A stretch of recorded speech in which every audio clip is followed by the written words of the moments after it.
আমরা তাহলে substitution reaction পড়ছিলাম। সাবস্টিটিউশন রিঅ্যাকশনে গত ক্লাসে আমরা কি পড়েছি না, গত ক্লাসে আমরা পড়েছি অ্যাম্বিডেন্ট নিউক্লিওফাইল। অ্যাম্বিডেন্ট নিউক্লিওফাইল মানে কোন নিউক্লিওফাইলের যদি মোর দেন ওয়ান অ্যাটাকিং সেন্টার থাকে তাকে বলা হয় অ্যাম্বিডেন্ট নিউক্লিওফাইল। এবং আমরা কিছু এক্সাম্পল পড়েছি যে কিভাবে সায়ানাইড, নাইট্রাইট বা বিটা ফেনক্সাইড বিটা ন্যাপথক্সাইড এই ধরনের মলিকুলগুলো কিভাবে অ্যাম্বিডেন্ট নিউক্লিওফাইল হিসেবে কাজ করতে পারে। তো আজকে আমরা সম্পূর্ণ একটা একদম ইন্টারেস্টিং অন্য একটা টপিকের মধ্যে ঢুকবো সাবস্টিটিউশন আন্ডারে, হুইচ ইজ কল্ড এনজিপি। খুব ইন্টারেস্টিং পার্ট এটা, এনজিপি। এনজিপির ফুল ফর্ম হচ্ছে neighbouring group participation. Neighbouring, NEIGHBOURING,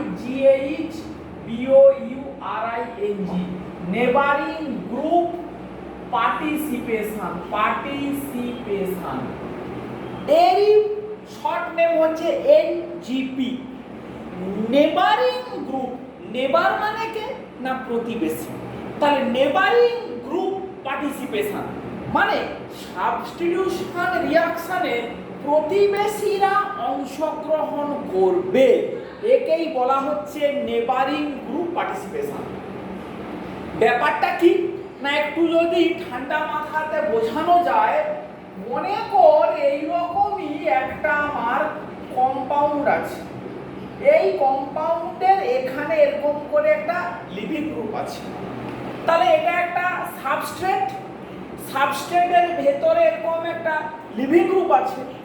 আমরা একটা সাবস্টিটিউশন রিঅ্যাকশন করাতে চাচ্ছি, তাহলে আমাদের এক্সপেকটেশনটা কি, আমরা নিউক্লিওফাইল দিয়েছি, এ কি করবে, অ্যাটাক করবে, এলটা বেরিয়ে যাবে। কিন্তু কোনো ক্ষেত্রে এরকমই হতে পারে, ধর নিউক্লিওফাইলের নিউক্লিওফিলিসিটি লো, নিউক্লিওফাইলের নিউক্লিওফিলিসিটি লো মানে রিঅ্যাকশন রেট স্লো। নিউক্লিওফিলিসিটি মানে ও তার নেগেটিভ চার্জ বা লোন পেয়ারকে কতটা ডোনেট করাতে পারছে, ওটাই হচ্ছে গিয়ে তার নিউক্লিওফিলিসিটি। এই রকম অবস্থাতে মলিকুলের ভেতরে নিজস্ব এমন কোনো একটা জায়গা আছে, মলিকুলের ভেতরে নিজস্ব মানে মলিকুলের ভেতরে, বাইরে নয়, মলিকুলের ভেতরে এমন কোনো জায়গা আছে যে জায়গাতে কোনো লোন পেয়ার আছে বা কোনো নেগেটিভ চার্জ আছে। মোদ্দা কথা হচ্ছে মলিকুলের ভেতরে এমন কোনো একটা ময়েটি আছে, ময়েটি মানে একটা কোনো জায়গা আছে যে জায়গাটা কি না ইটসেলফ নিউক্লিওফাইল হিসাবে কাজ করতে পারে। It can act as a nucleophile মানে খানিকটা ইন্ট্রামলিকুলার নিউক্লিওফাইলিক অ্যাটাকের মতো। তখন কি হবে না, ও অ্যাটাক করবে, লিভিং গ্রুপটা বেরিয়ে যাবে। তাহলে কি হবে, এই রকম আমার যদি সাবস্ট্রেটটা হয়ে থাকে, তাহলে মলিকুলের ভেতরে একটা বন্ড হবে, মানে মলিকুলের ভেতরে যে নিউক্লিওফাইল ওর সাথে লিভিং গ্রুপ সেন্টারের একটা বন্ড হবে, কারণ ও অ্যাটাক করেছে, লিভিং গ্রুপটা হচ্ছে বেরিয়ে গেছে। এরপরে সেকেন্ড স্টেপে কি হবে, বাইরের নিউক্লিওফাইলটা এবারে অ্যাটাক করবে, ভেতরের নিউক্লিওফাইলটা যেমন ছিল তেমন জায়গাতে আবার ফেরত চলে যাবে। তাহলে মোদ্দা কথা কি হলো, টোটাল রিঅ্যাকশনটা দুটো স্টেপে ভেঙে গেল।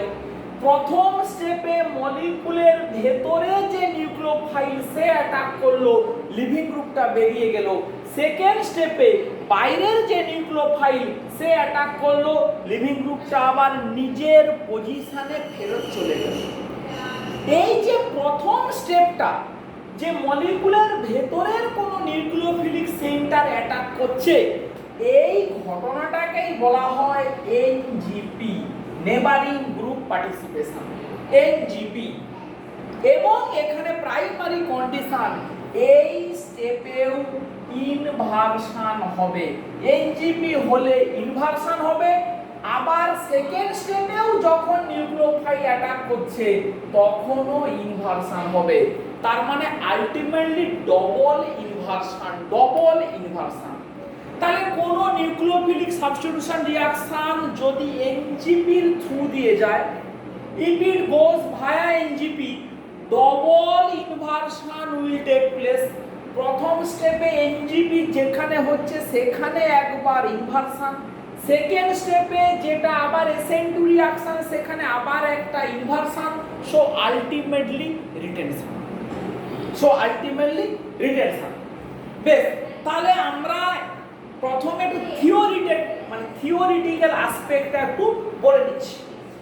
নেক্সট যে থিওরিটিক্যাল অ্যাসপেক্টটা, যেটা এখনই হয়তো আমরা বুঝতে পারবো না, পরের দিকে আমরা ডিটেলস প্রমাণ করে দেখিয়ে দেবো। সব থেকে যেটা গুরুত্বপূর্ণ ব্যাপার এনজিপি, যে একটা টার্ম আমি বারবার প্রত্যেক ক্লাসেই হয়তো এক আধবার করে বলতে থাকবো, যে NGP will take place when the system requires it। কি বলছি? NGP will take place when the system requires it, মানে সিস্টেমের যদি প্রয়োজনীয়তা হয় তবেই এনজিপি হবে, না হলে নয়। মানে ব্যাপারটা কি দাঁড়াচ্ছে? মানে যে ব্যাপারটা দাঁড়াচ্ছে যে আমার মলিকুলের ভেতরে নিউক্লিওফিলিক সেন্টার আছে, মানে লোন পেয়ার আছে বা নেগেটিভ চার্জ আছে বলেই যে সে অ্যাটাক করবে, মানে এনজিপি হবে, এরকম কোনো গ্যারান্টি নেই। তাহলে এনজিপি কখন হবে? প্রাইমারি ক্রাইটেরিয়া, আমরা তাহলে বাইরে একটা নিউক্লিওফাইল আছে, সে হচ্ছে এক্সটার্নাল নিউক্লিওফাইল, আর ভেতরে একটা নিউক্লিওফাইল আছে, সে হচ্ছে ইন্টারনাল নিউক্লিওফাইল। যদি এক্সটার্নাল নিউক্লিওফাইলের নিউক্লিওফিলিসিটি লো হয়, মানে তার ক্ষমতা যদি কম হয়, তখনই ইন্টারনাল নিউক্লিওফাইল এনজিপিতে অংশগ্রহণ করবে। তার মানে কি? মানে হচ্ছে যদি এক্সটার্নাল নিউক্লিওফাইল অ্যাটাক করে রিঅ্যাকশন রেটটা স্লো হয়, তখনই ইন্টারনাল নিউক্লিওফাইল অ্যাটাক করে রিঅ্যাকশনটাকে ফাস্টার করার চেষ্টা করবে। মোদ্দা কথা হচ্ছে কি এইটা। তার মানে কি? এনজিপি হয়ে যদি রিঅ্যাকশন রেটটা এনহান্স করে বা যদি রিঅ্যাকশন রেটটা বেড়ে যায় তবেই এনজিপি হবে, না হলে কোনোভাবেই কিন্তু এনজিপি হবে না। কি বলছি? যদি রিঅ্যাকশন করে এনজিপি মানে এনজিপি হয়ে যদি রেট বাড়ে তবেই এনজিপি হবে, না হলে এনজিপি হবে না। বেশ, আমরা তাহলে আজকে এবারে রিয়েল এক্সাম্পল শুরু করি, যে কোন ধরনের মলিকুল এক্সাম্পল করে মানে এনজিপি করে এবং তার ফল কি ব্যাপার কি বৃত্তান্ত আমরা একটু বোঝার চেষ্টা করি। না, আমরা এনজিপি যে করব তাকে কয়েকটা ভাগে ভাগ করে নেব, মানে টোটাল এনজিপি রিঅ্যাকশনটাকে কয়েকটা ভাগে ভাগ করে নেব। প্রথমে কি? প্রথম যে ভাগে ভাগ করব, যে NGP by lone pair of heteroatom. Heteroatom মানে অর্গানিক কেমিস্ট্রিতে কার্বন হাইড্রোজেন কে বাদ দিয়ে নাইট্রোজেন অক্সিজেন যখন থাকে বা সালফার, ওদের বলা হয় হেটারো অ্যাটম। তাহলে NGP by the lone pair of heteroatom, মানে কোন মলিকুলের মধ্যে ভেতরে কোথাও সালফার, নাইট্রোজেন বা অক্সিজেন সেন্টার আছে, তারা যখন অ্যাটাক করবে তখন বলবো লোন পেয়ার দিয়ে এনজিপিটা হচ্ছে। আচ্ছা, বেশ, তাহলে আমরা এবারে শুরু করি এনজিপির একটা প্রথম প্রবলেম। কি প্রবলেম? না, বলছে explain the fact that ETS CH2CH2Cl undergoes hydrolysis 10 to the power 4-fold faster than ETO CH2CH2Cl। তাহলে প্রথম এক্সাম্পলটা কি বলছি? না এই মলিকুলটা ETS CH2CH2Cl undergo solvolysis 10 to the power 4 fold faster বা যে মানে সলভোলিসিসটাকে ডাইরেক্ট যদি ডিফাইন করে দেই hydrolysis 10 to the power 4 fold faster than ETO CH2CH2Cl এর তুলনায় এই মলিকুলটা অত গুণ বেশি রেটে হাইড্রোলিসিস করে। আচ্ছা, হাইড্রোলিসিস করা মানে কি? জল দিয়ে ভাঙা, জল অ্যাটাক করবে, ক্লোরিনটা বেরোবে। এখন জল খুবই পুয়ার নিউক্লিওফাইল, জলের নিউক্লিওফিলিসিটি খুবই লো, তখন এই মলিকুলটা কি করবে? CH2CH2Cl এই মলিকুলটাকে এইভাবে ড্র করি ETS, এই মলিকুলটা কি করবে না সালফারের লোন পেয়ার অ্যাটাক করলো, ক্লোরিনটা বেরিয়ে গেল।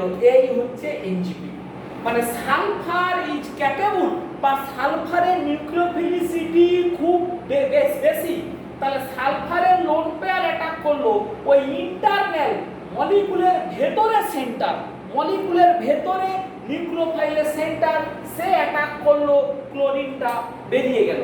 তাহলে ইন্টারমিডিয়েট কিরকমই হবে?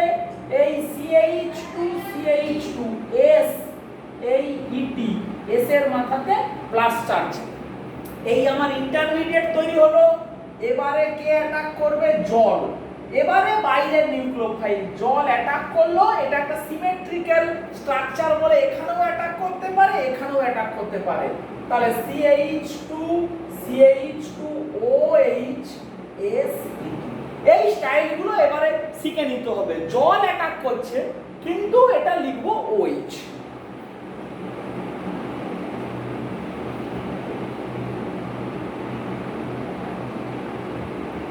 এইটাই হচ্ছে আমাদের বুঝতে হবে, যে এই আন্ডারস্ট্যান্ডিংটা আমাদের ক্লিয়ার করতে হবে যে জল অ্যাটাক করছে কিন্তু কি লিখবো? OH। তাহলে এই আমাদের ফাইনাল মলিকুল পাওয়া গেল। তাহলে এনজিপি হচ্ছে বলেই এই রিঅ্যাকশনের রেটটা এত বেশি। এবারে প্রশ্ন হচ্ছে যে তাহলে অক্সিজেন যখন, তখন কেন রিঅ্যাকশনটা স্লো? মানে যখন মলিকুলটা এইরকমই ও এই মলিকুলটা, তখন কেন এনজিপি হচ্ছে না? তখন এনজিপি না হওয়ার পেছনে কি কারণ? না অক্সিজেনের লোন পেয়ার দিয়ে এনজিপিটা করতে হবে। এখন অক্সিজেনের ইলেকট্রোনেগেটিভিটি সালফারের থেকে অনেক গুণ বেশি। অক্সিজেনের ইলেকট্রোনেগেটিভিটি সালফারের তুলনায় অনেক গুণ বেশি, সেই জন্য অক্সিজেন এনজিপি করতে পারে না এখানে, মানে কম্পারেটিভলি। অন্য জায়গায় কিন্তু আবার দেখবো যে সেখানে করছে। তাহলে সালফারের তুলনায় অক্সিজেনের ইলেকট্রোনেগেটিভিটি অনেক বেশি বলে অক্সিজেনের কি হচ্ছে না এনজিপি করার ক্ষমতা কম। So ultimately rate of the reaction অনেকটাই স্লো হয়ে গেল। বেশ, তাহলে এইটা প্রথম প্রবলেম, এনজিপির প্রথম প্রবলেম। ঠিক সিমিলার প্রবলেম এরকমই একটা আছে, এরকমও কোশ্চেন করতে পারে যে ETS CH2CH2Cl ভার্সাস এই NCH2CH2Cl, এই দুটো মলিকুলের যদি হাইড্রোলিসিসের কথা বলা হয়, প্রথম মলিকুলের হাইড্রোলিসিসের রেট অনেক গুণ বেশি হয়। তার কারণ একই, সালফারের লোন পেয়ার এনজিপি করতে পারে, নাইট্রোজেন অনেক স্ট্রং ইলেকট্রোনেগেটিভ দেন সালফার, তাই নাইট্রোজেনের এনজিপি করার ক্ষমতা কম। বা এখানে আরো একটা কথা বলে, এনজিপি করলেও তাহলে কি স্ট্রাকচার হবে? এই রকমই, এই N এই প্লাস চার্জ। তাহলে এই এনজিপি হলে এই যে স্ট্রাকচার 3 মেম্বার রিং উইথ নাইট্রোজেনের প্লাস চার্জ, ওটা হাইলি স্টেবল, সেই জন্য ওর উপরে আর জল অ্যাটাক করতে পারে না, এর উপরে আর জল অ্যাটাক করতে পারে না, তাই এই রিঅ্যাকশনটা শুরু। তাহলে আমরা দুটো রিঅ্যাকশনের কথা প্রথমেই ডিসকাস করলাম যে এই ধরনের মলিকুল এইভাবে এনজিপি করে ফলে মানে একই টাইপের মলিকুল কারো সলভোলিসিসের রেট ফাস্ট হয়, কারো সলভোলিসিসের যে রেটটা স্লো হয়ে যায়। বেশ, এইবারে দেখ আমরা কিছু ইনডাইরেক্ট প্রুফে আসবো যে এনজিপি যে হয় তার কিছু ইনডাইরেক্ট প্রুফ। সেই প্রুফগুলো কি? সেই প্রুফগুলো কিরকমই না, দেখ এরকম একটা মলিকুল নিয়েছে CH3 CHOH CH2 SET, এরকম একটা নিয়েছে মলিকুল, আর একটা আইসোমারিক মলিকুল CH3SET CH2OH। তাহলে এইটা দেখ দুটো ডিফারেন্ট কম্পাউন্ড, কিন্তু আইসোমারিক হতে পারে but they are different alcohol.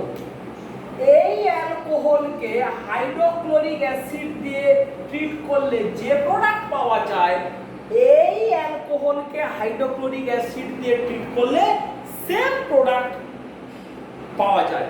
কি বলছি? একে হাইড্রোক্লোরিক অ্যাসিড দিয়ে ট্রিট করলে যে প্রোডাক্ট পাওয়া যায়, একেও হাইড্রোক্লোরিক অ্যাসিড দিয়ে ট্রিট করলে ঠিক সেম প্রোডাক্টই পাওয়া যায়। কিভাবে আমরা এস্টাবলিশ করব না, দেখ তাহলে রিঅ্যাকশনের মেকানিজম কি হবে না, অ্যালকোহলে অ্যাসিড দিলে এরকম করে CH3CH প্রথম স্টেপে অ্যালকোহলের অক্সিজেনটা এইভাবে প্রোটোনেশন হয়, এইভাবে অক্সিজেনটা প্রথমে প্রোটোনেশন হয়, তারপরে কি হবে, সালফারের লোন পেয়ার অ্যাটাক করলো, এই জলটা বেরিয়ে গেল। তাহলে কি তৈরি হবে, CH3CH2S এই ইটি এই প্লাস চার্জ, এইরকমই একটা ইন্টারমিডিয়েট প্রথমে তৈরি হলো। এবারে দেখ তার মানে এই স্টেপটা কি হলো, এনজিপি সালফারের লোন পেয়ার অ্যাটাক করলো, জলটা বেরিয়ে গেল। এবারে ক্লোরিন মাইনাস এইখানে অ্যাটাক করতে পারে, এখানেও অ্যাটাক করতে পারে, দুটো জায়গাতে অ্যাটাক করতে পারে।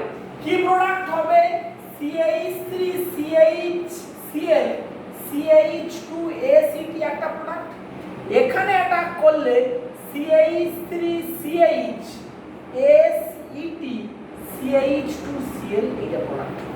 তাহলে এই দুটো মিক্সচার অফ প্রোডাক্ট। এখানে কি হবে না, এই CH2OH2 প্লাস এই অ্যালকোহলটা এইভাবে প্রোটোনেশন হলো, এই স্ট্রাকচারটা বোধহয় একটু ভুল লিখে ফেলেছি, এখানে আরো একটা এ থাকবে, এইটা হবে CH, এইটা হবে SE, এই স্ট্রাকচারটা হবে। তাহলে এইখানে কি হলো, এই CHSET এই CH3 এই লোন পেয়ার অ্যাটাক করলো, এই জল বেরিয়ে গেল। তাহলে কি হচ্ছে না, এনজিপি হচ্ছে, এই স্টেপে এনজিপি। খেয়াল করে দেখ এনজিপি হওয়ার পরে যে স্ট্রাকচারটা তৈরি হলো সেটা সেম, মানে এই মলিকুল অ্যাসিড ক্যাটালাইজড হয়ে জল বেরিয়ে এনজিপি হয়ে যে ইন্টারমিডিয়েটটা তৈরি হলো, আর এই মলিকুলের ক্ষেত্রেও জল OH2 হয়ে জল বেরিয়ে গিয়ে এনজিপি হয়ে যা হলো সেটা সেম স্ট্রাকচার, সেম ইন্টারমিডিয়েট যেই হলো, ক্লোরিন মাইনাস এখানে অ্যাটাক করলে যে প্রোডাক্ট, ওখানে অ্যাটাক করলে সেম প্রোডাক্ট। তাহলে এখানে লজিকটা কি না, কোশ্চেনটা একটু বোঝার চেষ্টা কর। কি বলেছে, এই দুটো ডিফারেন্ট অ্যালকোহলকে হাইড্রোক্লোরিক অ্যাসিড দিয়ে ট্রিট করলে সেম প্রোডাক্ট পাওয়া যাচ্ছে, মানে একটা কথা উঁচু আছে, সেম মিক্সচার অফ প্রোডাক্ট পাওয়া যাচ্ছে। সেম প্রোডাক্ট মানে সেম মিক্সচার অফ প্রোডাক্ট পাওয়া যাচ্ছে। তাহলে এখান থেকে কি পাওয়া উচিত ছিল, এখান থেকে শুধুমাত্র এই প্রোডাক্টটাই পাওয়া উচিত ছিল। এই অ্যালকোহল থেকে কোন প্রোডাক্টটা পাওয়া উচিত ছিল, এই অ্যালকোহল থেকে শুধু এই প্রোডাক্টটা পাওয়া উচিত ছিল। কিন্তু এই অ্যালকোহল থেকে এই দুটোর মিক্সচার, এই অ্যালকোহল থেকেও এই দুটোর মিক্সচার পাওয়া যাচ্ছে। তাহলে আমরা লজিক্যালি কি বলতে পারি, দুটো ডিফারেন্ট অ্যালকোহল যখন আলটিমেট দুটো সেম মিক্সচার অফ প্রোডাক্ট দিচ্ছে, কোনটা কম কোনটা বেশি ওই তর্কে আমরা একদম আসছি না এখন, সেটা অনেক পরের কথা।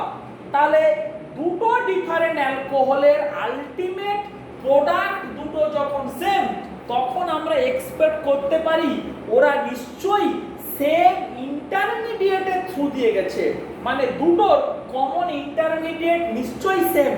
সেটাকে কিভাবে আমরা এস্টাবলিশ করব না, নিশ্চয়ই এনজিপি হয়েছে। এনজিপি না হলে এই রকমই কমন ইন্টারমিডিয়েটটা কিন্তু কোনোভাবেই তৈরি হতো না, কোনোভাবেই এই রকমই কমন ইন্টারমিডিয়েটটা তৈরি হতো না। এইটাই বক্তব্য ছিল। বেশ, তাহলে এইটা একটা প্রুফ হলো। এইবারে দেখ আমরা আস্তে আস্তে একটু স্টিরিওকেমিস্ট্রির মধ্যে আসছি, কারণ এনজিপি পড়তে গেলে স্টিরিওকেমিস্ট্রিটা মাস্ট। তাহলে এইবারে আমরা আস্তে আস্তে একটু স্টিরিওকেমিস্ট্রির মধ্যে আসছি। কোন স্টিরিওকেমিস্ট্রি না, দেখ এরকম একটা কম্পাউন্ডের কথা বলেছে, OH CETET, তারপরে আছে CH3Cl, এইটার পিওর আর আইসোমার, এইটা কাইরাল সেন্টার। তাহলে এইটা তার পিওর আর আইসোমারকে বেস ক্যাটালাইজড হাইড্রোলিসিস করলে যে কম্পাউন্ডটা পাওয়া যায় that comes with retention in configuration, যে কম্পাউন্ডটা পাওয়া যায় that comes with retention in configuration. তাহলে আমাকে কি করতে হবে, ঠান্ডা মাথাতে এই পিওর কম্পাউন্ডের আগে আর আইসোমারের স্ট্রাকচারটা ড্র করতে হবে। আর আইসোমারের স্ট্রাকচারটা আগে আমাকে ড্র করতে হবে। কিভাবে ড্র করব, কি নিয়ম, এইভাবে একটু খেয়াল রাখবি। ফ্লাইং ওয়েজে লিভিং গ্রুপটাকে ইনপ্লেন, বড় গ্রুপ মানে এই টেট্রাহেড্রালের একটা এই সি এর এদিকে রাখবি OH, বাকি দুটো ইটি এদিকে থাকলো, এই টেট্রাহেড্রালের এদিকে এটা আনবি। এবারে কি আনতে হবে, আর ক্লোরিন 1 নম্বর হবে, এটা 2, এ পাশে যে থাকবে সে 3। অ্যান্টি ক্লকওয়াইজে আর অ্যান্টি ক্লকওয়াইজে হয় কি S, আর মানে H মাস্ট বি বিটা, এই স্ট্রাকচারটা। তাহলে এইটাই হচ্ছে কি আর আইসোমার। এবারে বেস ক্যাটালাইজড যখন হাইড্রোলিসিসের কথা আসছে, তখন কি হবে, প্রথমে এই অক্সিজেনের লোন পেয়ারটা এনজিপি করলো প্রথমে, এই এনজিপি করা মানে কি হবে, ইনভার্সন। এনজিপি মানে ইনভার্সন। স্ট্রাকচারটা কি রকমই হবে, এইটা এই অক্সিজেন দিয়ে এই বন্ডিং হলো, এই ইটি এই ইটি, এটার ইনভার্সন মানে এটা উল্টে গেল, এই H এই CH। তাহলে এনজিপি হয়ে কি হয়ে গেল, উল্টে গেল। এইখানে একটা কথা খেয়াল করে দিই, কেউ কিন্তু চট করে বেস আছে বলে বেস দিয়ে এই অ্যালকোহল থেকে এইচটাকে খাইয়ে দিস না, দিয়ে O মাইনাস করে দিস না। আমি বহু জায়গায় বলেছি, অ্যালকোহলে অ্যালকালি দিলে কোনোদিন অ্যালকোক্সাইড হয় না। এটা এরকম ভাবেই রিঅ্যাকশনটা বলবি, এই লোন পেয়ার অ্যাটাক করবে, Cl বেরোবে, তখন মানে অ্যাকচুয়ালি এই যখনই বন্ডটা তৈরি হচ্ছে, তখনই এর মাথায় যেই ডেল প্লাস চার্জটা আসছে, বেস এইচটাকে খেয়ে নিচ্ছে। এইভাবেই হয়, ওটা আর দেখানো হয় না। অ্যালকোহল অ্যাটাক করলো, ও অক্সিজেনটাকে বেস খেয়ে নিল, এইটা ইন্টারমিডিয়েটটা আমার তৈরি হলো। যে এই ইন্টারমিডিয়েটটা তৈরি হলো, এবারে OH মাইনাস এখানে অ্যাটাক করবে, এই ভুলে যাবে। এখানে অ্যাটাক করা মানে এটা SN2, আবার কি হবে ইনভার্সন, তাহলে কি পাবি এই OH এই H এই CH3 ET এই OH, এই আমার অ্যালকোহল পেয়ে গেলাম desire product with retention in configuration, with retention in configuration, কনফিগারেশনটা রিটেন করলো, যা ছিল তাই থাকলো। এবারে নোমেনক্লেচার করলেও একই হবে, এই 1 2 3 আর আইসোমার আমরা পেলাম। কিন্তু আবার বলছি রিটেনশন ইন কনফিগারেশন মানে কিন্তু আর থেকে যে হলো আর, এটা কিন্তু নয়। এই কথাটা যেন বারবার স্মরণ করিয়ে দিচ্ছি, এটা যেন কোনোভাবেই ভুলে না যাস, কোনোভাবেই যেন ভুলে না যাস। বেশ, এইটা একটা প্রবলেম আমরা করলাম। এরপরে দেখ আমরা একটা খুব ইন্টারেস্টিং একটা প্রবলেমের মধ্যে ঢুকি আজকে। কি সেই প্রবলেম? একটা স্টিরিওকেমিস্ট্রি ওয়ালা ইন্টারেস্টিং একটা প্রবলেম।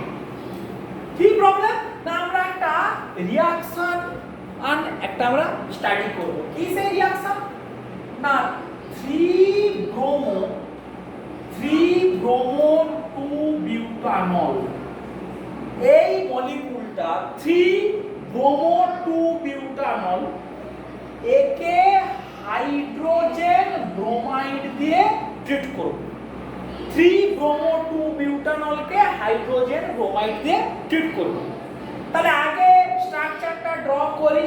এই হচ্ছে 1 2 3 4 3 ব্রোমো 2 বিউটানল, তাহলে এই হচ্ছে গিয়ে স্ট্রাকচার।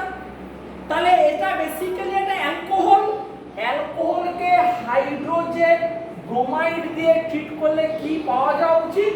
না OH should be substituted by bromine, তাহলে কি তৈরি হবে?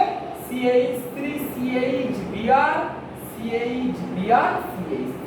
তাহলে সাদা মাঠা চোখে এরকমই বোঝা উচিত যে একটা অ্যালকোহলকে হাইড্রোজেন ব্রোমাইড দিয়ে ট্রিট করলে যেভাবে আমরা উচ্চ মাধ্যমিকে পড়ে এসেছি, alcohol will be converted to alkyl bromide.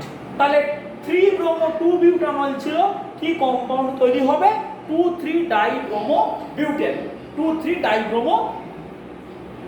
কিন্তু এইটাকে আমরা স্টিরিওকেমিস্ট্রির সাহায্যে পড়ব।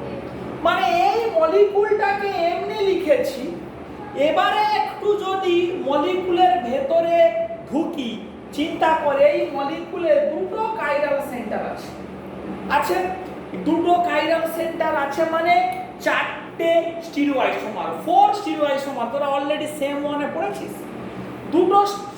4টে স্টিরিওআইসোমার কি হয়?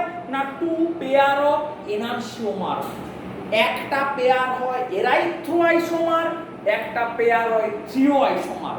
তাহলে আমি যদি স্ট্রাকচারটাকে ড্র করি, এইভাবে ড্র করতে পারি, BrH OHH, এইটা এরাইথ্রো, এর একটা মিরর ইমেজ আছে, সেটাকে আমি ড্র করছি না, CH3 CH3 BrH HOH, এইটা একটা থ্রিও স্ট্রাকচার, এর একটা মিরর ইমেজ আছে।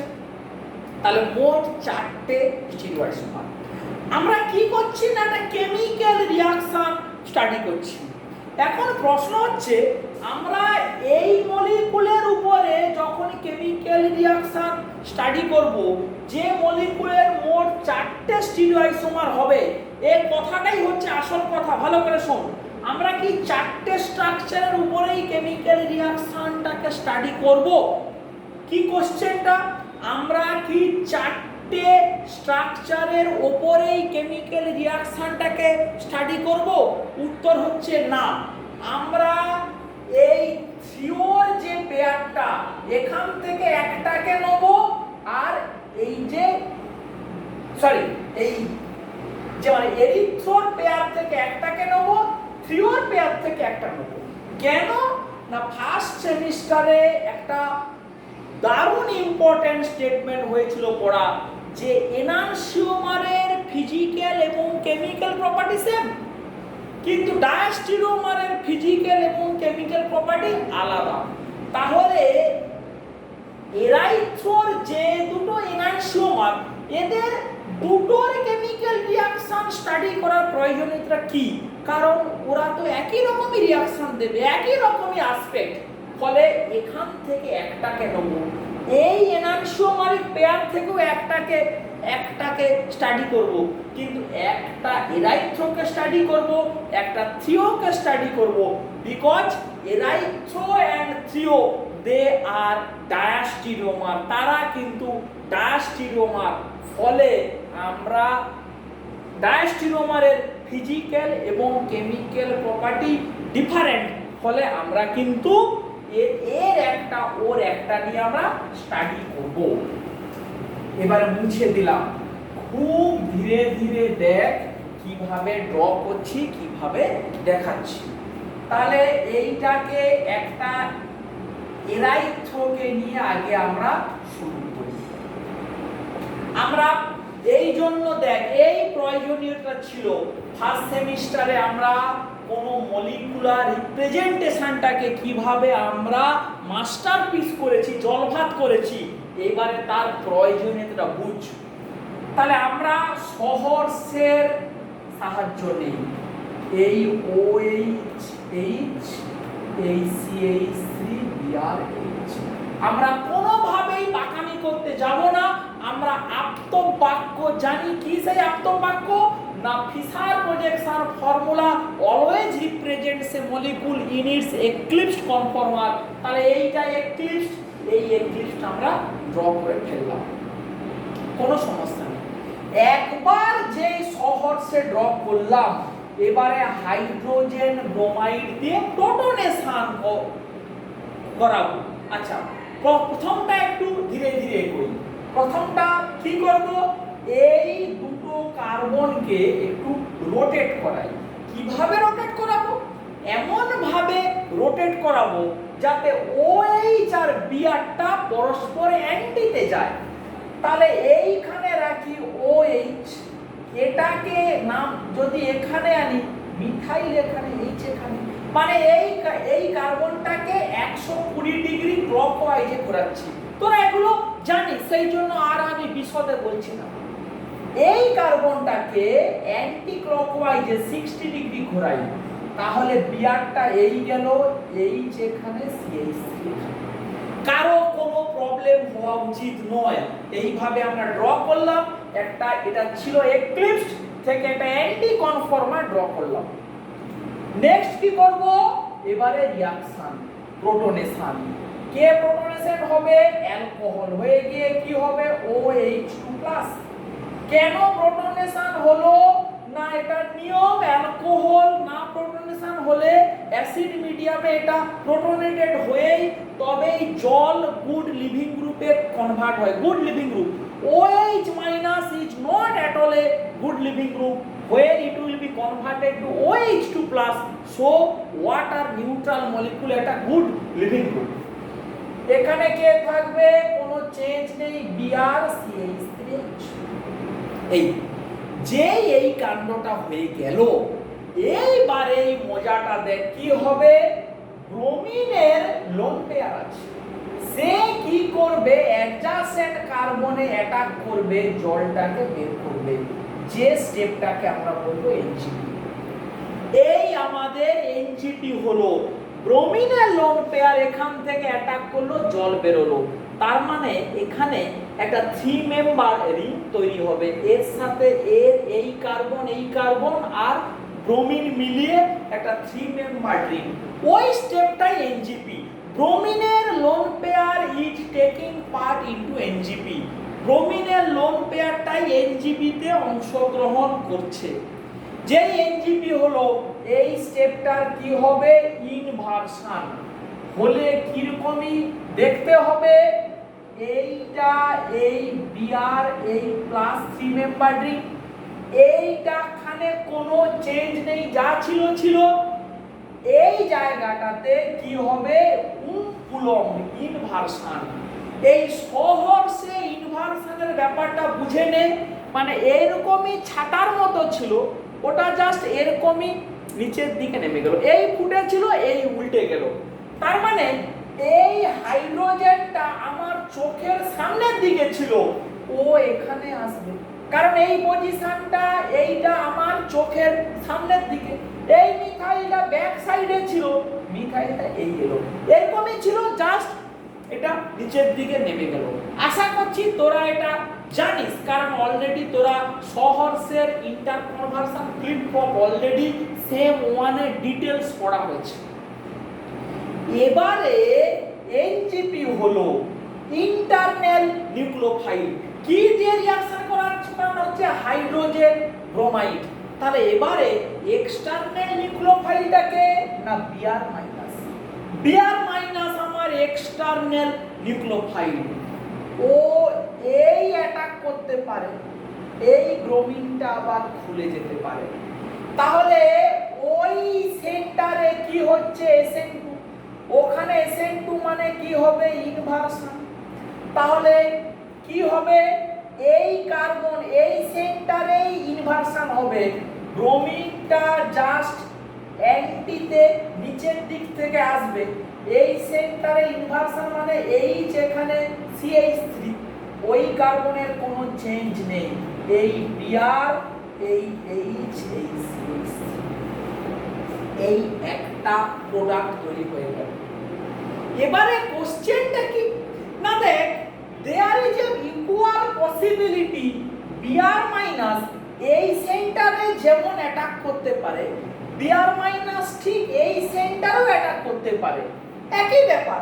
তাহলে আমরা দেখে নেই, যদি Br minus এখানে অ্যাটাক করতে পারে, এটা হচ্ছে পাথ A, এটা হবে পাথ B, পাথ B তে যদি অ্যাটাক করে তাহলে কি হবে? যেখানে অ্যাটাক করছে সেই সেন্টারেরই ইনভার্সন, অন্য সেন্টারে কোনো সমস্যা হবে না। তাহলে এই Br এই ইনভার্সন মানে এটা উপরের দিকে উঠে যাবে। তাহলে আমার সামনের দিকে গিয়েছিল মিথাইল, মিথাইল সামনের দিকে, এই পেছনের দিকে, এই সেন্টারে কোনো প্রবলেম নেই, যা ছিল তাই Br H CH। তাহলে এই আমাদের দুটো প্রোডাক্ট তৈরি হয়ে গেল। এবারে আমাদের কি কাজ? দুটো প্রোডাক্টকে ঠান্ডা মাথায় প্রপার ফিশার প্রজেকশনে ড্র করতে হবে, এবং দুটো প্রোডাক্টের মধ্যে রিলেশনশিপ কি আছে সেটা আমাকে দেখাতে হবে। এটাই আসল কথা, এইখানে ছেড়ে দিয়ে হবে না। তাহলে এখানে আমি কি করব?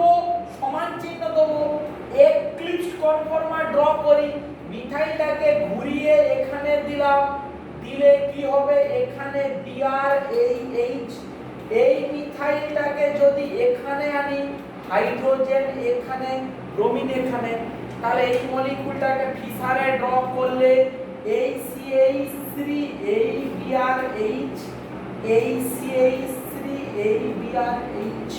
তাহলে আমাদের কাজটা কি? ঠান্ডা মাথাতে এক্লিপসে এনে তারপরে ফিশারে ড্র করব। এই মলিকিউলটাকেও এক্লিপসে নিয়ে আসি, নিয়ে এলে এই মিথাইলটা এলো H এই Br, এই মিথাইলটাকে এখানে নিয়ে এলে এই Br H, এটাকে ড্র করলে CH3 H Br CH3 H Br, এই মলিকিউল। তাহলে এক রুট A তে অ্যাপ্লাই করলে এই প্রোডাক্ট, রুট B তে অ্যাটাক করলে এই প্রোডাক্ট।